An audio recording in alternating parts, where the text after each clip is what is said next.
Hello everyone, welcome to my YouTube channel English literature with G. आज का जो हमारा टॉपिक है वो स्पेशली बीएस इंग्लिश के सब्जेक्ट रिसर्च मेथोडोलॉजी का एक बहुत ही इंपॉर्टेंट लॉन्ग क्वेश्चन है, difference between data interpretation and data analysis. Data interpretation का जो ये फर्स्ट पार्ट था वो हम लोग पहले ही एक लेक्चर डिटेल इस पर अपलोड कर चुकी हूँ मैं। अगर आप लोगों ने वो वीडियो नहीं देखी तो मैं उसका लिंक आपको डिस्क्रिप्शन बॉक्स में दे दूँगी। आज का जो हमारा टॉपिक है वो है डेटा एनालिसिस। क्योंकि ये बहुत ही एक लेंथी और बहुत ही इंपॉर्टेंट लॉन्ग क्वेश्चन था, इसलिए हमने वीडियो को दो पार्ट्स में डिवाइड किया है ताकि कोई भी जो टॉपिक है वो हमारे पास रह ना जाए। स्पेशली ये बीएस इंग्लिश वालों के लिए है वीडियो। अच्छा जी, चलिए शुरू करते हैं। सबसे पहले इस वीडियो में हम लोग कवर करेंगे definition, purpose of data analysis, types of data analysis, methods of data analysis and then finally इसको हम कंक्लूड करेंगे। अच्छा जी, अब हमारे पास रिसर्च ये डेटा एनालिसिस की definition. Research data analysis is a process used by researchers for reducing data to a story and interpreting it to drive insights. जब लार्ज चंक ऑफ डेटा को हम लोग उसे रिड्यूस कर देते हैं ताकि हम उसका जो उसे फ्रेगमेंट्स में डिवाइड कर सकें और हम उसके इनसाइट्स जो हैं ले सकें, या फिर हमारे पास जो एक ऐसा स्मॉलर पीस बच जाए, स्मॉलर फ्रेगमेंट बच जाए उस डेटा का जो सेंस देता हो किसी भी टॉपिक की, तो उसे कहते हैं डेटा एनालिसिस। अब जो मार्शल एंड रोसमैन है रिसर्चर, इन्होंने डिस्क्राइब किया इसकी डेफिनेशन। उनके अकॉर्डिंग ये जो डेटा एनालिसिस है ये एक messy, ambiguous, time consuming but creative and fascinating process through which a mass of corrected data is being brought to order, structure और मीनिंग। डेटा एनालिसिस एक बहुत ही मैसी, एम्बिगुअस और टाइम कंज्यूमिंग प्रोसेस है, लेकिन ये एक क्रिएटिव और फैसिनेटिंग प्रोसेस है जिसके थ्रू हम मास ऑफ कलेक्टेड डेटा जो है, जो लार्ज चंक ऑफ डेटा है, उसे हम ऑर्डर में लेके आते हैं, स्ट्रक्चर में लेके आते हैं, जो हमें मीनिंग देता है किसी भी डेटा का। नेक्स्ट है हमारे पास प्रोसेस ऑफ डेटा एनालिसिस। इसमें इसके तीन बेसिक प्रोसेस हैं। इसके प्रोसीजर में तीन स्टेप्स आते हैं। डेटा ऑर्गेनाइजेशन है फर्स्ट ऑफ ऑल। नेक्स्ट हमारे पास डेटा रिडक्शन, डेटा को ऑर्गेनाइज करके उसको रिड्यूस किया जाता है। इसमें हम समराइज भी कर देते हैं डेटा को और कैटेगराइज भी कर देते हैं। समराइज आप लोगों को पता चल गया होगा कि हम उसको उसकी समरी बता देते हैं। जो हमारे पास जो हम लोगों ने डेटा कलेक्ट किया हुआ है, जो मटेरियल है हमारे पास टेक्स्ट, उसकी हम क्या कर देते हैं, समरी कर देते हैं, या फिर उसको कैटेगरी में डिवाइड कर देते हैं, यानी कि उसको ग्रुप्स में डिवाइड कर देते हैं, पैटर्न्स बना देते हैं, या फिर उसका जो थीम होता है बेसिक वो लिख देते हैं ताकि हम लोगों को क्या हो, एक आइडेंटिफाई करने में आसानी रहे, वो इजी हो हमारे लिए। फाइनली हम उसको थर्ड स्टेप में आके डेटा को एनालाइज करते हैं। डेटा एनालिसिस है ये। डेटा एनालिसिस जो है वो टू पैटर्न्स में होती है, टॉप डाउन या फिर बॉटम अप फैशन में हो सकती है। यानी कि हम उसे अगर हम देखें, डेटा जो हम लोगों ने ऑर्गेनाइज किया हुआ है उसे हम टॉप डाउन या फिर बॉटम अप फैशन किसी भी फैशन में कर सकते हैं एनालाइज। अब जो डेटा एनालिसिस है इसका पर्पस क्या है? रिसर्चर्स क्योंकि ज़्यादातर डेटा पे ही रिलाई करते हैं, तो जो as the researchers rely on data to tell a story और solve the problem, so while analysing data they should remain unbiased and open towards unexpected patterns, expressions and results.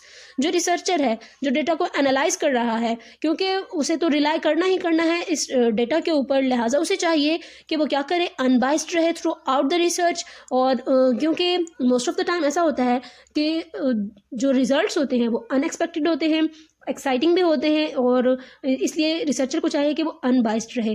अच्छा, ये जो data analysis है ये एक question से start होता है डेटा, ठीक है। ये जो एनालिसिस है क्वेश्चन से इसकी स्टार्टिंग होती है। सपोज दैट हम लोग को रिसर्च के लिए क्वेश्चन दिया जाता है।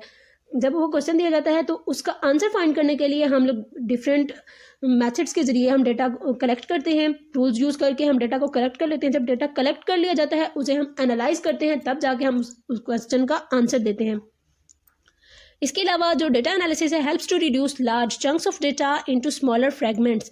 ये जो लार्ज चंक ऑफ डेटा होता है उसे स्मॉलर फ्रेगमेंट्स में डिवाइड कर देता है डेटा एनालिसिस, जिसको हम समझने में हमें क्या होती है, आसानी होती है। Types of data in research. Research में डेटा की 3 टाइप्स हैं: qualitative data, quantitative data and categorical data. Qualitative data वो डेटा होता है जो टेक्स्ट के थ्रू जिसको हम डिस्क्राइब कर सकें, या जिसे हम वर्ड्स के थ्रू डिस्क्राइब कर सकें। ये सब्जेक्टिव होता है हाईली, और इसे एनालाइज करना थोड़ा सा मुश्किल होता है, क्योंकि जो क्वालिटेटिव डेटा होता है ये सपोज दैट हमारे पास वर्ड्स में क्योंकि होता है, तो ये टेस्ट हो सकता है। इसमें हम किसी भी चीज़ के टेस्ट को डिस्क्राइब कर सकते हैं, एक्सपीरियंस को हम लोगों ने डिस्क्राइब करना होता है, किसी पर्सन के किसी चीज़ के टेक्सचर को डिस्क्राइब करना होता है। ये एग्जाम्पल्स हैं, ठीक है, इसकी। यानी कि इस क्वालिटेटिव डेटा में टेस्ट आ जाता है, एक्सपीरियंस आ जाता है, टेक्सचर आ जाता है, या फिर ओपिनियन आ जाता है किसी पर्सन का, और इन सब चीज़ों को यानी कि हम लोगों को एनालाइज करना थोड़ा सा डिफिकल्ट होता है। और इसके लिए हम लोग जो डेटा कलेक्ट करते हैं यूजुअली, वो हम उसके लिए जो फोकस ग्रुप्स यूज़ करते हैं, पर्सनल इंटरव्यूज़ ले लेते हैं, या फिर क्वेश्चनियर्स होते हैं, सर्वेस के थ्रू हम क्वेश्चन करते हैं लोगों से, तब जाके क्वालिटेटिव डेटा जो क्या है हम लोग उसे कलेक्ट करते हैं। नेक्स्ट है हमारे पास क्वांटिटेटिव डेटा। क्वांटिटेटिव वर्ड से ही जाहिर है कि इसमें नंबर्स आ जाते हैं। ये वो डेटा है जो न्यूमेरिकल फिगर्स में होता है और इसे हम क्या कहते हैं, क्वांटिटेटिव डेटा कहते हैं।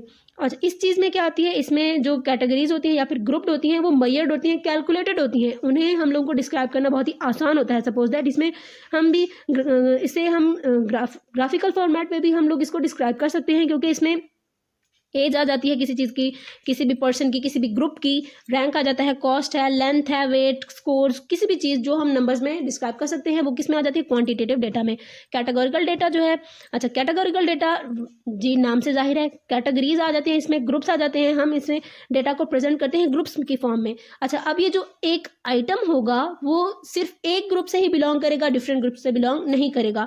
फॉर एग्जाम्पल अगर कोई जो पर्सन है वो एक सर्वे को रिस्पॉन्ड कर रहा है कि उसका मैरिटल स्टेटस क्या है, उसका लाइफस्टाइल क्या है और उसका स्मोकिंग हैबिट्स क्या हैं या फिर उसकी ड्रिंकिंग हैबिट्स क्या हैं, कोई भी ऐसी चीज़ जो एक पर्सन है वो एक ग्रुप से बिलोंग कर रहा है तो वो दूसरे किसी ग्रुप से बिलोंग नहीं करेगा, वो एक ही कैटेगरी में फॉल करेगा। और जब हम डेटा को क्या करते हैं ग्रुप्स में प्रेजेंट करते हैं तो वो कैटेगोरिकल डेटा कहलाता है। अब मेथड्स हैं जो हम क्वालिटेटिव डेटा रिसर्च में यूज़ करते हैं वो बहुत सारे हैं। Methods use for data analysis in qualitative research are content analysis, narrative analysis, discourse analysis, grounded theory. अब हम वन बाय वन इन्हें रीड करेंगे। कंटेंट एनालिसिस क्या है? Use to analyse documented information from text, images and physical items. It depends on the research questions to predict when and where to use this method. अब जो content analysis है ये document की जो information है, text है, images हैं या फिर कोई भी फिजिकल आइटम है, ये बेसिकली उन पे ही रिलाई करता है। हम उन चीज़ों को एनालाइज करते हैं और उन्हीं के ज़रिए से हम लोग इन्फॉर्मेशन गेन करके अपने जो क्वेश्चंस हैं उनको प्रेडिक्ट करते हैं, रिजल्ट्स बनाते हैं। तब जाकर ये जब हम ये काम कर रहे होते हैं, इनके जो फिजिकल आइटम्स हैं, जो यानी कि टेक्स्ट है या फिर इमेजेस हैं, ये सारी चीज़ें जिसको हम कलेक्ट कर रहे हैं, तो जो डेटा इस टाइम पे एनालाइज किया जाएगा वो क्या कहलाएगा, कौन सा मेथड होगा, कंटेंट एनालिसिस होगा। नैरेटिव एनालिसिस क्या है? ये मेथड जो है ये कंटेंट को कलेक्ट करने में यूज़ होता है। इनके डिफरेंट सोर्सेज जो होते हैं, वेरियस सोर्सेज के through, suppose that personal interviews हैं या फिर या तो पर्सनल इंटरव्यूज़ हो जाते हैं या फिर फील्ड ऑब्जर्वेशन जो हो सकती हैं या फिर सर्वेज जो है उसके थ्रू जब हम किसी भी पर्सन की ओपिनियन लेते हैं, किसी भी पीपल की, या फिर लोग उनके फोकस जो ग्रुप है उनकी, यानी कि जब डिफरेंट कैटेगरीज ऑफ पीपल आ जाती हैं, हर एक अपना व्यू होगा। और जब हम देखेंगे रिजल्ट्स बनाएंगे कि कितने लोग जो हैं वो एक राय पे कायम हैं, कितने लोग जो हैं दूसरी राय पे कायम हैं, तब जाके जो मेजॉरिटी होगी उन लोगों का हम रिजल्ट बनाएंगे। तो ये क्या होगा? Narrative analysis. It is used to analyze content gathered from various sources such as personal interviews, field observation and surveys. अब है हमारे पास third method, discourse analysis. Discourse analysis is used to analyze interaction with people, considers social context within the communication between researcher and respondent, also focuses on lifestyle and day-to-day environment. Discourse analysis क्या है? Discourse किसके कहते हैं?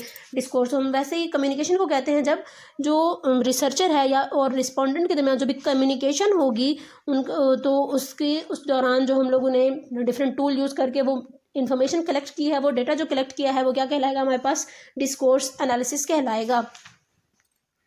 ये form में जो data होगा वो क्या कहलाएगा? Discourse analysis. अब ग्राउंडेड थियरी, ये बहुत ही इंपॉर्टेंट है।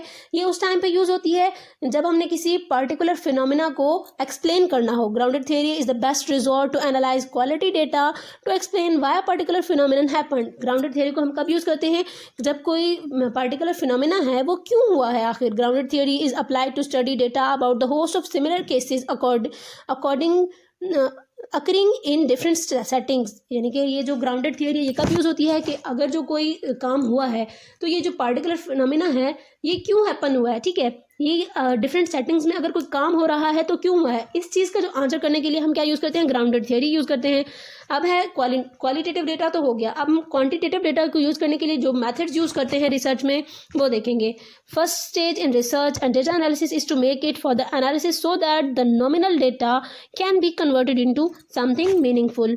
अच्छा, ये जो क्वांटिटेटिव डेटा है इसको एनालाइज करने की जी 3 फेजेज हैं। फेज़ 1 है डेटा वैलिडेशन, फेज़ 2 है डेटा एडिटिंग एंड फेज़ 3 है डेटा कोडिंग। फेज़ 1 में हम लोग देखते हैं कि डेटा वैलिडेशन जो है, डेटा वैलिडेशन क्या होती है? Data validation is done to understand if the collected data sample is per the preset standards or is a biased data sample, again divided into 4 different stages: fraud, screening, procedure and completeness.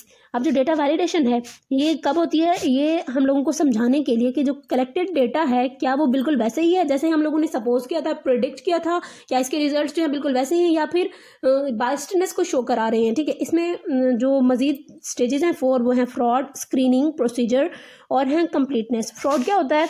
अच्छा, ये fraud जो है ये किस लिए होता है? Data validation में फ्रॉड को चेक करने के लिए हम क्या करते हैं, इस चीज़ को हम इंश्योर करते हैं कि एक्चुअल ह्यूमन बीइंग जो है क्या वो वाकई ह्यूमन बीइंग ही है जो हमारा रिस्पांस जो है वो रिकॉर्ड कर रहा है सर्वे में, या फिर जो क्वेश्चन यार है उसमें, या फिर हमारे साथ कोई फ्रॉड तो नहीं हो रहा, यानी कि वाकई हम लोगों ने लोगों से ही राय ली है, या फिर हम लोगों ने कंप्यूटर का यूज़ तो नहीं कर लिया, या फिर कोई मशीन्स का यूज़ तो नहीं कर लिया। नेक्स्ट है हमारे पास स्क्रीनिंग की जाती है। किस तरह से डेटा को, डेटा वैलिडेशन में जो स्क्रीनिंग जो प्रोसेस है ये it makes sure each participant or respondent is selected or chosen in compliance with the research criteria, यानी कि जो हम लोगों ने यहाँ पर रिस्पोंडेंट लिए हुए हैं अपने डेटा एनालिसिस के लिए या फिर डेटा कलेक्ट करने के लिए, जो हम लोगों ने रिस्पोंडेंट्स लिए हुए हैं क्या वो वाकई बिल्कुल वैसे ही हम लोगों ने कलेक्ट किए हैं जो रिसर्च के क्राइटेरिया के अकॉर्डिंग ही हैं, या फिर ऐसे ही हम लोगों ने रैंडमली लोगों को तो नहीं लेके आ गए। प्रोसीजर है नेक्स्ट हमारे पास, it ensures ethical standards were maintained while collecting the data sample. अब यानी कि जो प्रोसीजर है ये क्या करता है, डेटा जो कलेक्ट करने का एक पूरा फिनोमिना है या फिर जो पूरी एक प्रोसीजर है क्या वो वाकई मेंटेन्ड है या फिर हम लोगों ने पहले डेटा को ऑर्गेनाइज किए बगैर ही काम करना शुरू कर दिया है। अब कंप्लीटनेस क्या होती है? It ensures the respondent has answered all the questions in an online survey. Phase 2 है हमारे पास डेटा एडिटिंग। अच्छा, जो फेज़ 2 है इसमें जो सैंपल होता है, फर्स्ट ऑफ ऑल हम लोग क्या करते हैं, सैंपल लेते हैं। ठीक है, जो हमारे पास जो सैंपल आता है वो तो एरर से भरा हुआ होता है, it is loaded with error. अच्छा, जो हमारे पास रिस्पोंडेंट्स होते हैं समटाइम्स वो क्या करते हैं कि आधा जो होता है वो अपना जो क्वेश्चन है वो फिल कर देते हैं, आधा वो छोड़ देते हैं। तो हम लोगों ने क्या करना होता है, डेटा एडिटिंग करनी होती है। अगेन हम लोगों को फिर उसी के ऊपर सर्वे करना पड़ता है और फिर उनको क्वेश्चनर पकड़ाने पड़ते हैं, तब जाके वो क्या होती है उसमें कंप्लीटनेस आती है। अच्छा, जो या फिर एक्सीडेंटली भी उनसे क्वेश्चन कुछ स्किप हो सकते हैं। समटाइम्स क्या होता है कि जो रिस्पोंडेंट है वो खुद ही क्वेश्चन छोड़ देता है, इनके बायसनेस शो कर देता है, समटाइम्स एक्सीडेंटली कुछ स्किप हो जाते हैं। अच्छा, अब जो डेटा एडिटिंग का प्रोसेस है इसमें क्या करते हैं, रिसर्चर्स को कंफर्म करना होता है कि जो प्रोवाइडेड डेटा है उसमें ऐसे एरर्स तो नहीं है। ठीक है, अब डेटा एडिटिंग में क्या होता है कि हम लोगों ने देखना होता है कि जो हमारा डेटा है जो हम लोगों ने प्रोवाइड किया हुआ है क्या उसमें कोई एरर्स तो नहीं है। अगर कोई एरर है तो हमने उसे चेक करना है और उसे सॉर्ट आउट करना है और उसको एडिट करके जो भी मिस्टेक्स हैं, जो भी एरर्स हैं, उन्हें हम लोगों को एक्यूरेट करना पड़ता है। फेज 3 जो है डेटा कोडिंग। अच्छा, डेटा कोडिंग जो है ये जो तीनों फेजेस हैं इसके, उसमें सबसे ज़्यादा इंपॉर्टेंट है, ये मोस्ट क्रिटिकल फेज़ है डेटा प्रिपरेशन की। इसमें हम लोग ग्रुपिंग करते हैं, असाइनिंग करते हैं या फिर जो सर्वे होता है उसके रिस्पॉन्सेज जो होते हैं उनको हम गैदर करते हैं, कलेक्ट करते हैं। अच्छा, जो सर्वे है अगर जो सपोज दैट उसका कंप्लीट करने में हम लोगों ने 1000 पीपल जो है वो हम लोगों ने लिए हुए थे उस सर्वे में, तो उन रिसर्चर जो है उसे देखना पड़ेगा कि क्या वाकई जो 1000 पीपल हैं उन लोगों ने ही रिस्पॉन्ड किया है या फिर ये जो हमारे पास डेटा आया हुआ है ये कम लोगों का है या फिर इसमें कोई एरर्स हैं। ये सारा कुछ इसको हम लोग कोड करके फिर क्या करना पड़ता है कि एक मैसिव डेटा को फिर जाके हम लोग उसको स्मॉलर चंक्स में डिवाइड करना पड़ता है। Methods use for data analysis in quantitative research. अब जो डिफरेंट एक तो फेजेस आ गए इसके, अब जो दूसरे इसमें हम लोगों ने मेथड्स यूज़ किए करने होते हैं वो हम देखते हैं। उसमें आती है डिस्क्रिप्टिव स्टैटिस्टिक्स। इसमें हम लोगों को क्या, ये जो डिस्क्रिप्टिव स्टैटिस्टिक्स है ये एक ऐसा मेथड है जो डिस्क्राइब करता है basic features of versatile types of data in research. अच्छा, अब ये जो डिस्क्रिप्टिव स्टैटिस्टिक्स है ये प्रेजेंट करता है डेटा को एक मीनिंगफुल वे में और पैटर्न की फॉर्म में, ताकि जो डेटा है वो एक सेंस दे हमें। ठीक हो गया। मेजर्स ऑफ फ्रीक्वेंसी, इसके जो दो मेजर टाइप्स हैं डिस्क्रिप्टिव एनालिसिस में वो हैं मेजर्स ऑफ फ्रीक्वेंसी, जिसमें हम लोग देखते हैं कि परसेंटेज बनाते हैं या फिर फ्रीक्वेंसी होती है, वो हम लोगों को बतानी पड़ती है। Measures of central tendency and measures of dispersion और वेरिएशन, मेजर्स ऑफ पोजीशन। अच्छा, अब ये जो डिस्क्रिप्टिव स्टैटिस्टिक्स हैं, इनके थ्रू हम लोग क्या करते हैं, अपने डेटा को एक पाइल ऑफ डेटा होता है हमारे पास, उसे हम लोग स्मॉलर चंक्स में डिवाइड कर देते हैं और जो पैटर्न्स बना के उसको मीनिंगफुल वे में उसे हम डेटा को प्रेजेंट करते हैं, ताकि जो हमारा डेटा है वो मीनिंगफुल हो और सेंसिबल हो, वो हमें कोई सेंस दे और उसका जो थीम है वो हम लोगों को क्या हो जाए, क्लियर हो जाए, उसका जो मीनिंग है वो हमें क्लियर हो जाए। ये तो हो गए इसके जी मीनिंग्स। अब ये स्टेप्स के हम इसमें कौन कौन से स्टेप्स यूज़ करते हैं। नेक्स्ट है हमारे पास इन्फ्रेंशियल स्टैटिस्टिक्स। अब ये क्या होती है inferential statistics?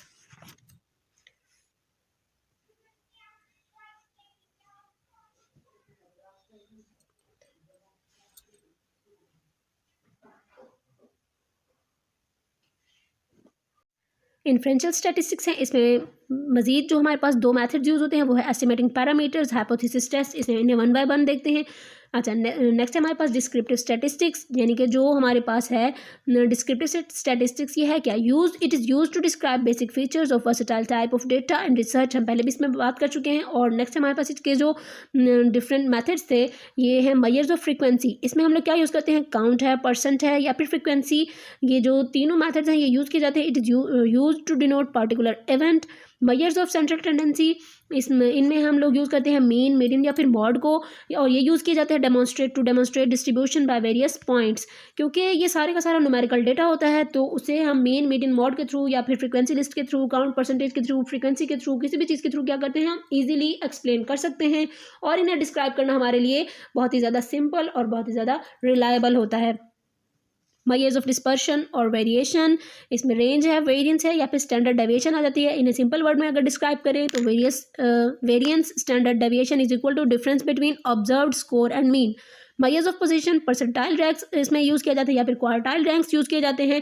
It helps in researchers to identify the relationship between different scores and is often used when researchers want to compare score with the average count. ये कब यूज़ किए जाते हैं, जब रिसर्चर जो है वो एवरेज स्कोर को एक्चुअल स्कोर से क्या करना चाहते हैं, कंपेयर करना चाहते हैं।